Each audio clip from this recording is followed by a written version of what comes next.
Assalamualaikum warahmatullahi wabarakatuh. Alhamdulillahilladzi amarna bis-shalah waz-zakah wa shaum ramadhana wa kafa billahi 'azima. Asyhadu an la ilaha illallah wahdahu la syarika lah. Wa asyhadu anna sayyidina Muhammadan 'abduhu wa rasuluhul mustafa.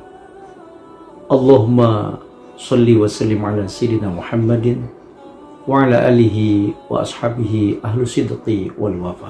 Amma ba'd. Pemirsa YouTube yang dirahmati Allah Subhanahu wa taala.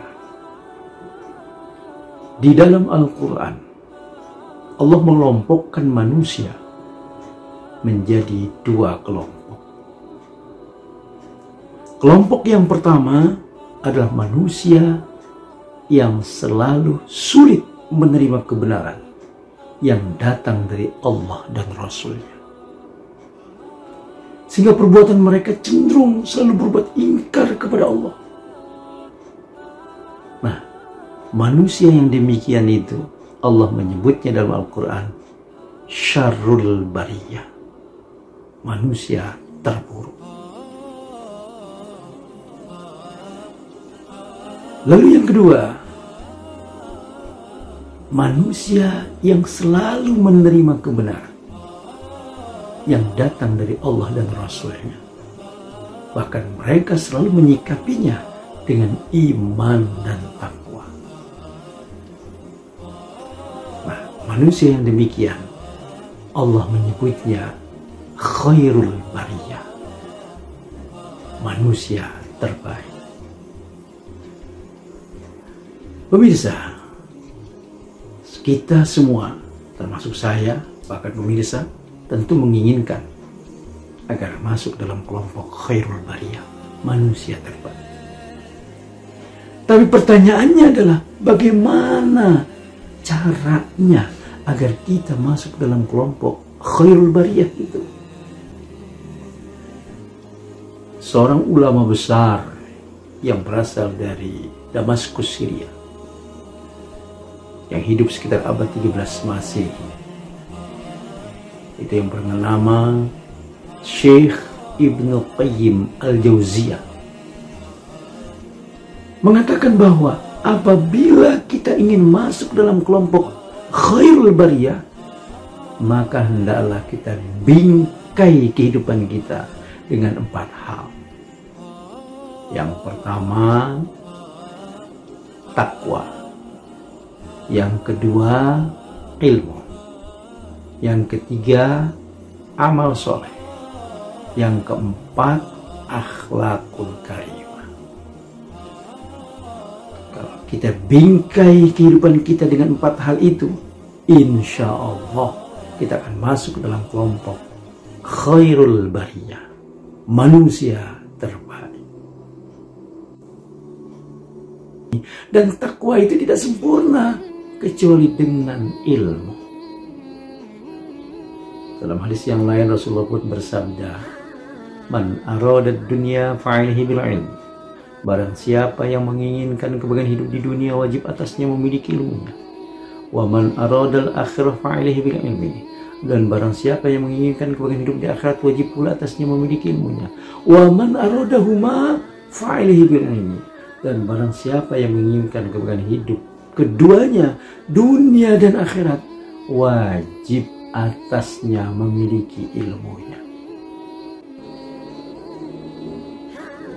Kemudian kita harus juga membingkai kehidupan kita dengan amal soleh.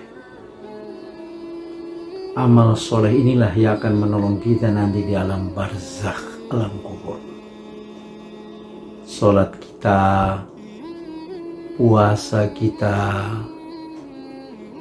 tadarus Al-Quran yang kita selalu lakukan, sedekah kita, perbuatan baik kita terhadap tetangga, bakti kita pada kedua orang tua, dan seterusnya dan seterusnya. Itulah amal-amal soleh yang akan menolong kita nanti di alam kubur. Sedangkan harta kekayaan, pangkat, jabatan, kedudukan, pengaruh, wibawa, itu semua gak punya makna apa-apa nggak bisa menolong kita nanti dalam kubur. Kecuali kalau kesemua itu kita gunakan untuk mencari ridha Allah Subhanahu wa Ta'ala, maka jadilah dia amal soleh yang akan menolong kita nanti di alam barzakh atau alam kubur. Faman kana yarju liqa'a rabbih falyamal 'amalan sholihan. Barang siapa yang mengharapkan perjumpaan dengan Tuhannya, falyamal 'amalan sholihan, maka hendaklah dia beramal soleh. Demikian firman Allah dalam surat Kahfi ayat 110, ayat terakhir.